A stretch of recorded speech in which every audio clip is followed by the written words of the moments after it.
Welcome everyone. This class is about exploring the connection between science and religion.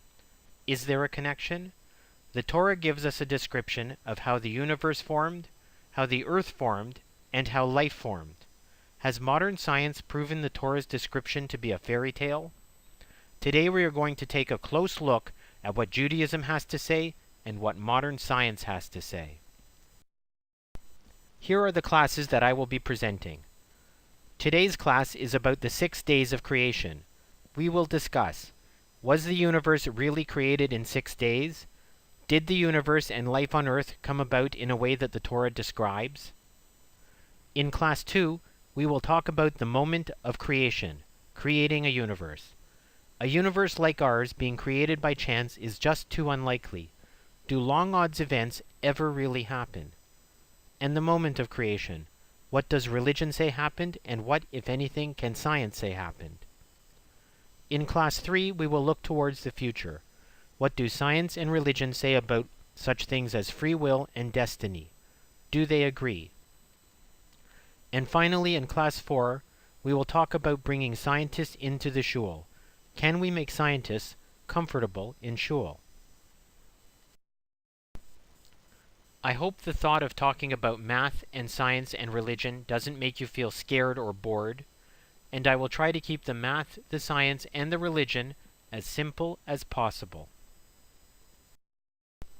There are many excellent readings that explore the physical sciences, religion, or both. Here is a list of the readings that I've reviewed. I recommend them to everyone. This first class is primarily based on the work of Gerald Schroeder in his books Genesis and the Big Bang and The Science of God. I will discuss and describe some of his theories.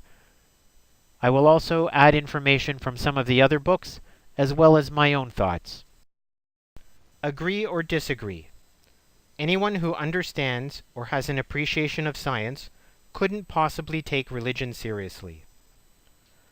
Religion is a fairy tale that was fed to largely naive and primitive people to either control them or reduce their anxiety about a complex and inexplicable world. Science has proven that God doesn't exist. People say that the Torah is full of contradictions. Let's see if that's true. Okay, so what does the Torah tell us about the creation of the universe? Well, Torah says that the universe was created in 6 days. It says God created everything at the moment of creation and formed everything else from that original stuff. It says, as of today, 5,774 years have passed since the first human being walked the earth until now. Some have criticized the Torah for being too vague. Not here. There's no interpretation of the Torah that allows us to say otherwise. It sounds a little far-fetched, though, doesn't it? I'm a scientist by training, so I'd like to approach the question of creation from a scientific perspective. Here are my ground rules for scientific investigation. Firstly, scientists do not believe in believing for the sake of believing. We want the facts, we want the evidence for the facts, and then we want to understand. Next, if science and Torah agree, both are more likely to be the truth. What I mean is, if we approach the question of creation from two different directions, such as science and Judaism, and come to the same answers, it is more likely that both are true. If they don't agree, at least one of them is wrong, or we are missing important information. What do I mean by missing information? Sometimes we think science has the right answer, then we learn something new and everything changes. Take a look at this statement. We were parted many years ago, yet we have never been separated even for a moment. We face each other all day long, yet we have never met. Does this make sense? Could it make sense? How? Now introduce a new technology, Skype. Now it makes sense. You can look at and talk to someone all day long, get to know everything about them, and yet never really have met. Science is like that. Add new information, and old contradictions suddenly make sense. Let's take a look at our first contradiction. The universe was created in 6 days. This is a hard one because science clearly states at least 15 billion years have gone by since the universe formed. That comes from the Big Bang Theory, which says that the universe started off as this crazy small speck that contained all the matter and energy of the universe, and then it exploded and expanded, and it's still expanding to this very day. We are left reconciling the 6 days of creation with a 15 billion year history of the universe.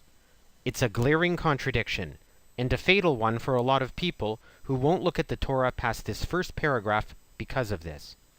Schroeder has an explanation for this in his book Genesis in the Big Bang, and I feel that it is not only a reasonable explanation, it is the only and correct one.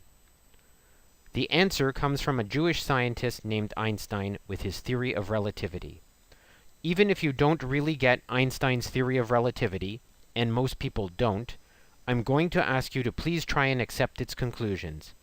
Time measurements are different depending on your point of view. Point of view is very important. Think of the old story of the 3 blind men asked to describe an elephant. None of them had ever been near an elephant before, so they were taken to one. One man was placed near the tail, another near a leg, and the third near the trunk. Each was asked to experience the elephant, which they did with their hands.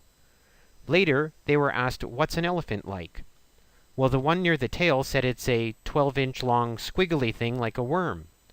The one placed near the foot said, "No, it's a big tree trunk-like thing that's heavy."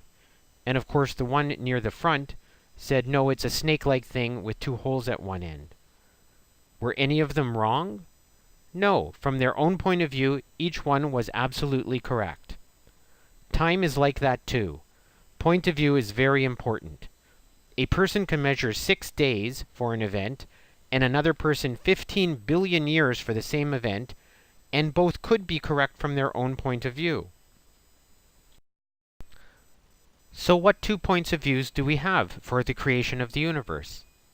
Well, if you are where we are today, in the year 5774, and look backwards, absolutely 15 billion years have passed since the universe was created. We have very detailed ways of measuring the age of the universe that confirm this. But, if you are at the beginning of the universe, say you were with God on that first moment that matter and energy formed, and then asked, how long from now into the future until there's a man walking on the earth?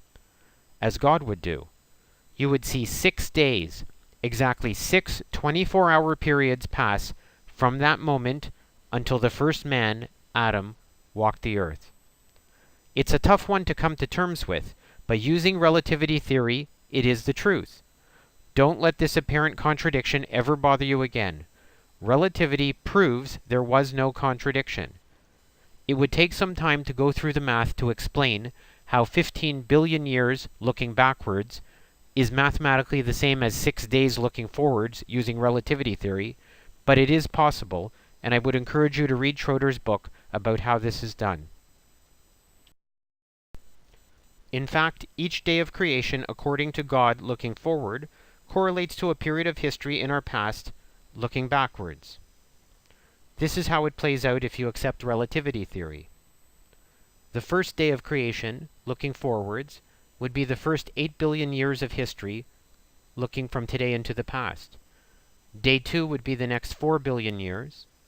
Day 3 the next 2 billion years. Day 4 the next 1 billion years. Day 5 would be the next 500 million years, and Day 6 only the most recent 250 million years. With that out of the way, let's look at the Torah's description of the 6 days of creation and compare it to what science says happened, day by day, epoch by epoch. Let's start with day 1, which corresponds to the first 8 billion years of universe history. Remember, the first day as seen from the beginning of the universe is equivalent to the first 8 billion years of the universe's history as seen from Earth, looking backward. The Torah reads, "In the beginning of God's creating the heavens and the earth, when the earth was astonishingly empty, with darkness upon the surface of the deep, and the divine presence hovered upon the surface of the waters, God said, "Let there be light," and there was light. God saw that the light was good, and God separated between the light and the darkness. God called to the light day, and to the darkness he called night. And there was evening and there was morning, one day. Schroeder points out that Nachmanides, a Torah scholar who lived several hundred years ago, interprets the Torah to read one day as opposed to first day. This is because there was nothing before the first day. He said the first day cannot be relative to anything because there was nothing to compare it to. He tells us that prior to this day, time, matter, space, and energy did not exist. This perspective about a first day is unique to Jewish thinkers, and it was particularly unique at the time that it was said. Other religions and philosophies generally envisage an eternal past. Now we know what Nachmanides says is exactly what the Big Bang Theory says. No contradiction. The Big Bang Theory tells us the universe had a beginning. How do we know? We have taken measurements of light coming from stars very far away. From that we can tell that the universe is expanding. That means the universe is bigger today than it was yesterday, and bigger yesterday than it was the day before, or the month before, or the year before. And that means if you go back in time far enough, you will come to a point where all of matter and energy in the universe was packed into a space smaller than an atom. Einstein's own theory of relativity told him the same thing, but he was not a religious man and didn't like that his theory was so similar to Torah. So he fudged his results to make it look like the universe was not expanding. This was later proven to be wrong, and he called this the biggest mistake of his career. Can anyone tell me what the first letter of the Torah is? You would think that the first letter should be the first letter of the alphabet, namely an aleph. The Torah starts at the beginning of the universe, and you would think it would also start with this letter as an important symbol for being first. However, this is not the case. It starts with a bet. Torah scholars, and I would think in particular Kabbalists, interpret letters as having deep mystical meaning. Their sound, their shape, and their placement are all important in interpreting what they mean. The first letter of the Torah is a bet. Let's take a look at it. In fact, one way of interpreting it is as a map that says, "You are here." In Hebrew, we read from right to left. You can picture the beginning as a point on the right. Notice how the point rapidly expands and then sets off in the leftward direction, which is open. This is thought to represent the start of our own universe, starting at a very small point, smaller than an atom, rapidly expanding, and here we are in the middle of it being thrust forward. Judaism and the Big Bang Theory agree.